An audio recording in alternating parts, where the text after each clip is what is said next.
అమరావతి మహిళలు మనెవ్వరం మర్చిపోం. ఈరోజు thanks to media and social media,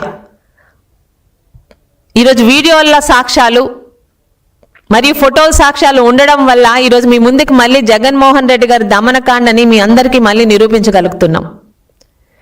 Amaravati మహిళలు చేసిన పాపం ఏంటండి?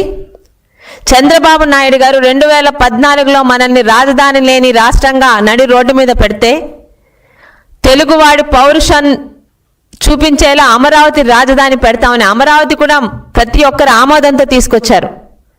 30,000 ఎకరాల్ని సాదాసీదా రైతులు, పేద రైతులు, మా భవిష్యత్ తరాలకి ఇక్కడ ఒక అద్భుతమైన రాజధాని వస్తుందని చంద్రబాబు నాయుడు గారి మీద నమ్మకంతో ఇచ్చినదే వాళ్ళు చేసిన తప్పు.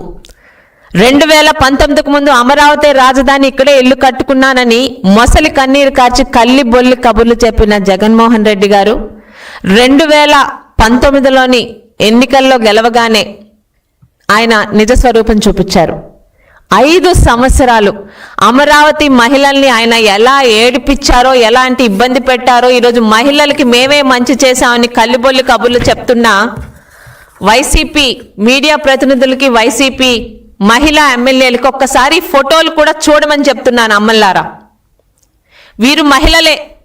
వీళ్ళు చేసిన తప్పు మనందరికీ రాజధాని కావాలని, ఆంధ్ర రాష్ట్రానికి అద్భుతమైన అమరావతి రాజధాని కావాలని వాళ్ళకున్న భూముల్ని త్యాగం చేసిన నిస్వార్థమైన మహిళలు అమరావతి మహిళలు. వీరి మీద మీ ప్రభుత్వంలో సాధించిన దమనకాండను ఒక్కసారి మీరు కల్లారా చూసి ఈరోజు మీరు మాట్లాడుతున్న అసత్యాలు ఒక్కసారి మళ్ళీ మాట్లాడమని చెప్తున్నాను. 1 కాదు 2 కాదండి, మేమందరం కల్లారా చూసాం. కనకదుర్గమ్మ వారధికి, కనకదుర్గమ్మ దగ్గరికి అమరావతి రావాలని పూజలు చేయడానికి వెళ్తున్న మహిళల్ని మీరు ఎంత ఇబ్బంది పెట్టారో, నడి రోడ్డు మీద ఇస్తిరాకులు లేకుండా రోడ్డు మీద వారు అన్నం తినేలా చేసిన క్రూరమైన మనస్తత్వం మీది.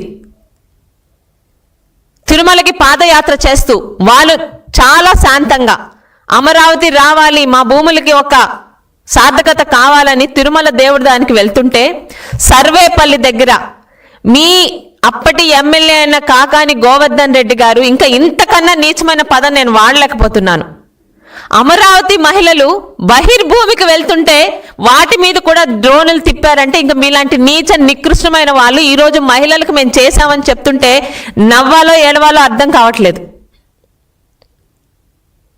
అమరావతి మహిళల మీద మీరు చేసిన దమనకాండ చరిత్ర ఎప్పటిలో గుర్తుంచుకుంటుంది. మహిళలకు మేము మంచి చేశామని మీరు చెప్తే ఈరోజు జనాలు ఎలా నవ్వాలో కూడా వాళ్ళకి అర్థం కావట్లేదండి. ఇక సోషల్ మీడియా, నేను one of the social media బాధితురాలనే. నీచాతి నీచంగా, అసభ్యంగా, అశ్లీలంగా భయపెడితే ఆడవాళ్ళు రాజకీయాలు వదిలిపెట్టి వెళ్ళిపోతారు అని మీరు మీ సోషల్ మీడియా పేటీఎం కుక్కలు ఎంతమంది తెలుగుదేశం కానీ, ఆ రోజు పవన్ కళ్యాణ్ గారి కుటుంబంలో కానీ జనసేన మహిళల్ని మీరు ఇబ్బంది పెట్టారు. ఈరోజు సోషల్ మీడియా సాక్షిగా ఫైల్స్ అన్నీ మా దగ్గర ఉన్నాయి. ఒక్కసారి ఈరోజు మీ హయాంలో సోషల్ మీడియాలో ఇబ్బంది పడిన ప్రతి ఒక్క మహిళలు ఈరోజు మీడియా ముందుకు వచ్చి మీరు చేసినవి, మీరు రాయించినవి చూపిస్తే దేంతో మీరు మాట్లాడతారు? మళ్ళీ మేము మహిళల పక్షపాతమని మేము ఒక్కసారి అడుగుతున్నాను. ఒక్క పిలిపిస్తే చాలు.